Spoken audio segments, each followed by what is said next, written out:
जो सबसे चर्चित अभी जो कंट्रोवर्सी है वो है इरफान पठान और हार्दिक पांड्या से जुड़ी। इरफान पठान ने अभी बहुत ही एक सनसनीखेज इंटरव्यू दिया है, वो इंटरव्यू आप जाकर देख सकते हैं, और उसमें इरफान पठान से सवाल किए गए बहुत अलग अलग तरीके के, जिसमें से एक सवाल हार्दिक पांड्या को लेकर था और उनके जो आईपीएल से कमेंट्री को लेकर था कि आईपीएल में जो इस साल इरफान पठान की कमेंट्री पैनल से छुट्टी कर दी गई, मतलब एज कमेंट्री करते हुए एज कमेंटेटर हार्दिक पांड्या इरफान पठान इस आईपीएल 2025 में नहीं दिखे, तो उसके पीछे किसका हाथ था, किसने छुट्टी करवाई थी? नाम सबके दिमाग में था रोहित शर्मा और विराट कोहली का। लोगों को ऐसा लग रहा था कि रोहित शर्मा और विराट कोहली का हाथ है इसके पीछे, और इरफान पठान की छुट्टी रोहित और विराट ने करवाई है, लोगों ने करवाई है, लेकिन अभिषेक नाम तो कोई और ही है। हाँ बिल्कुल। और जो इसके पीछे पहले मैं ये बता दूं कि रोहित शर्मा और विराट कोहली का नाम क्यों आ रहा था, इसके बाद आप बताइएगा कि असली नाम कौन था और फिर उसकी पूरी कहानी क्या है। दरअसल बीजीटी में ना रोहित शर्मा और विराट कोहली में बहुत सारे सवाल खड़े कर दिए थे इरफान पठान ने। इरफान पठान वो खिलाड़ी हैं, पूर्व खिलाड़ी रह चुके हैं, वो कमेंटेटर कह लीजिए आप, पूर्व खिलाड़ी रह चुके हैं, इतनी सारी सर्विसेज दी हैं उन्होंने भारत के लिए भी। उन्होंने सीधे तौर पे पूछ लिया था विराट कोहली से कि अगर आप इतने बड़े खिलाड़ी रहे हो, अगर आप इतने फ्लॉलेस रहे हो, आप पूरी सीरीज में एक तरीके से कैसे आउट हो सकते हो? बिल्कुल, ये तो आपके बैटिंग में टेक्निकल फ्लॉ है, ये तो आपको सुधारना चाहिए। और आपने आज तक काम नहीं कर रहे हो, आपको तो ये सुधारना चाहिए था, आपने इसे अभी तक सुधारा नहीं। आप पूरी सीरीज में 8 बार में से आपने 7 बार बैटिंग की है। ग्रेट प्लेयर और एवरेज प्लेयर में क्या फर्क होता है? ग्रेट बैट्समैन और एवरेज बैट्समैन में फर्क क्या होता है कि वो अपनी दो गलतियों के बीच ना दूरी को लंबा करता है, लंबी दूरी होती है उनके दो गलतियों के बीच का फासला जो होता है ना वो बहुत बड़ा होता है, मतलब वो सेम मिस्टेक्स को बहुत कम समय में रिपीट नहीं करते हैं। मतलब अगर कोई प्लेयर एक मैच में स्लिप्स में आउट हुआ है तो अगले मैच में वो स्लिप्स में तो आउट नहीं होगा अगर वो ग्रेट प्लेयर होगा तो, क्योंकि वो अपनी टेक्निक पर काम करके आएगा, अपनी कमियों को पूरा करेगा, अपनी कमियों पर काम करके आएगा।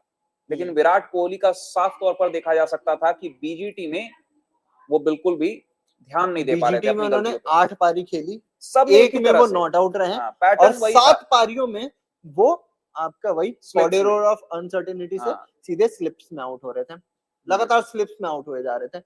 आपको याद है वो जो कॉरिडोर ऑफ अनसर्टेनिटी हम कहते हैं ना, तीसरे चौथे स्टंप की गेंद, आप सभी को याद है बीजीटी में, और इसी पे सवाल उठाया था, मतलब उनको रोहित शर्मा पे सवाल उठाया था, खुद का ऑफ स्टंप ही नहीं पता था कि ऑफ स्टंप कहाँ है, और रोहित शर्मा पे भी सवाल उठा दिया था कि आपने क्या बैटिंग की है, आपने क्या टीम को लीड किया है, पहले टेस्ट में आप थे नहीं, आप जब नहीं थे तो टीम जीत गई। फुल सर्कल कंप्लीट होता नजर आ रहा था, जो 2014 में विराट कोहली के साथ हो रहा था, स्लिप्स में आउट हुए जा रहे थे एंडरसन की गेंद पर, वो सर्कल कहीं ना कहीं कंप्लीट होता नजर आया। और स्कॉट बोलैंड है कौन? स्कॉट बोलैंड आपको इतने बुरे तरीके से आउट करेगा?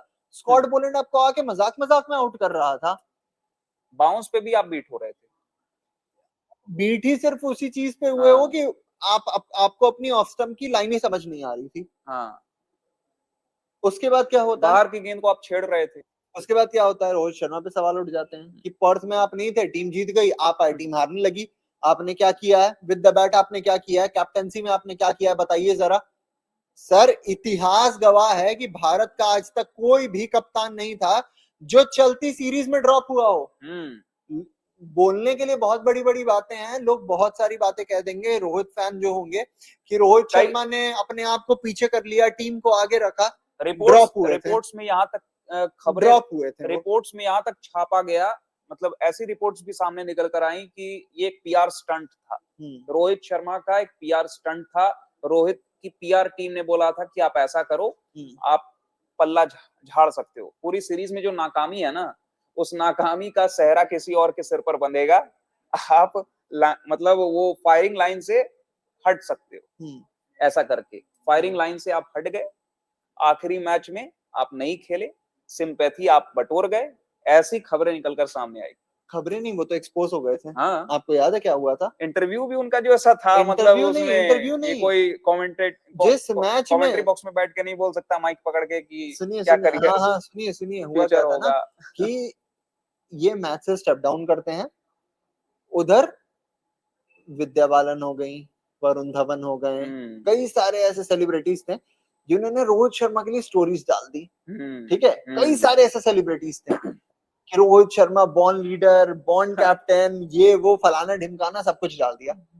होता क्या है मुझे अच्छे से याद नहीं है, इसीलिए मैं इस चीज पे मुहर नहीं लगाऊंगा, ठीक है, कि वो कौन से सेलिब्रिटी थे। पर एक सेलिब्रिटी से क्या हुआ था कि उन्होंने जो स्क्रीनशॉट उन्हें दिया गया था ना, वो स्क्रीनशॉट ही उठा के पोस्ट कर दिया और उसके नीचे लिख दिया रोहित शर्मा बॉर्न लीडर। जब पता चला कि गलती से पीआर टीम का स्क्रीनशॉट आ चुका है, साथ साथ उसे हटाया गया, पर तब तक पब्लिक डोमेन में वो आ चुके थे नहीं थी। कौन? हाँ, पर मैं नाम नहीं बताऊंगा। हाँ, थोड़ा मैं कंट्रोवर्सी नाम नहीं तो नहीं यहाँ भी बताऊंगा, क्रिएट हो हाँ, जाएगा। वो नाम नहीं बताऊंगा। और ये चीज तो मेरे आंख के सामने हुई है, ये चीज तो मैंने देखा हुआ है, हाँ, ठीक है। चलिए आप हटाया कान में गया बता उसके बाद, दीजिएगा। बाद में बताऊंगा आपको, लाइव के बाद बताऊंगा, ठीक है।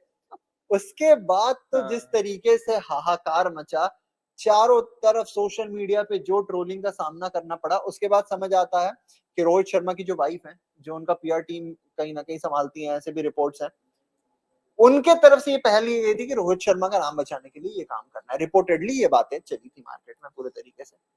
अब आप इससे ही समझ जाइए कि यहाँ पे न्यूज नेशन बैठ के इस चीज की कोई पुष्टि नहीं कर रहा है। ये जितनी रिपोर्ट्स थी, रिपोर्ट्स के आधार पे बात हो रही है, जो सवाल उठे थे उसके आधार पे बात हो रही है, हम अपनी तरफ से कुछ बात नहीं कर रहे हैं। Rohit Sharma undoubtedly one of the greatest batter है, वो कोई प्रूफ करने की जरूरत नहीं है अगर एक दो सीरीज उनकी खराब जा रही है तो, कि रोहित शर्मा टीम में बनते हैं या नहीं बनते हैं। पर इस चीज ने रोहित शर्मा के नाम को इतना ज्यादा वो डिफेम कर दिया था ना एक तरफ से, कि चैंपियंस ट्रॉफी जीतना इसलिए भी जरूरी हो गया था। जैसे ही चैंपियंस ट्रॉफी जीतते हैं ये दोनों प्लेयर, आप देख लीजिए रोहित विराट चारों तरफ वापस से वो पूरे तरीके से शुरू हो जाता है। तो और अब हम बात करते हैं कट टू आईपीएल 2024। हाँ, आईपीएल 2024 में हार्दिक पांड्या को मुंबई इंडियंस में लाया जाता है ट्रेड करके। ऑल कैश डील था गुजरात टाइटंस से। हार्दिक पांड्या एक बार फिर से मुंबई इंडियंस में वापसी करते हैं और केवल वापसी ही नहीं करते हैं, कप्तान भी बन जाते हैं। रोहित शर्मा जैसे बड़े कप्तान को एक मतलब लेजेंडरी कप्तान, मुंबई इंडियंस की जहां तक बात है, आईपीएल का वन ऑफ द ग्रेटेस्ट कप्तान, कैप्टन धोनी को हराया हुआ है सर उन्होंने 3-3 बार। उनको हटाया जाता है, उनके हाथ से कप्तानी ली जाती है, हार्दिक पांड्या को कप्तानी थमाई जाती है। उसके बाद होता क्या है, कंट्रोवर्सी क्रिएट होती है। हार्दिक पांड्या परफॉर्म नहीं कर पाते हैं एज कैप्टन, बतौर कप्तान भी फ्लॉप रहते हैं, बतौर खिलाड़ी भी फ्लॉप रहते हैं।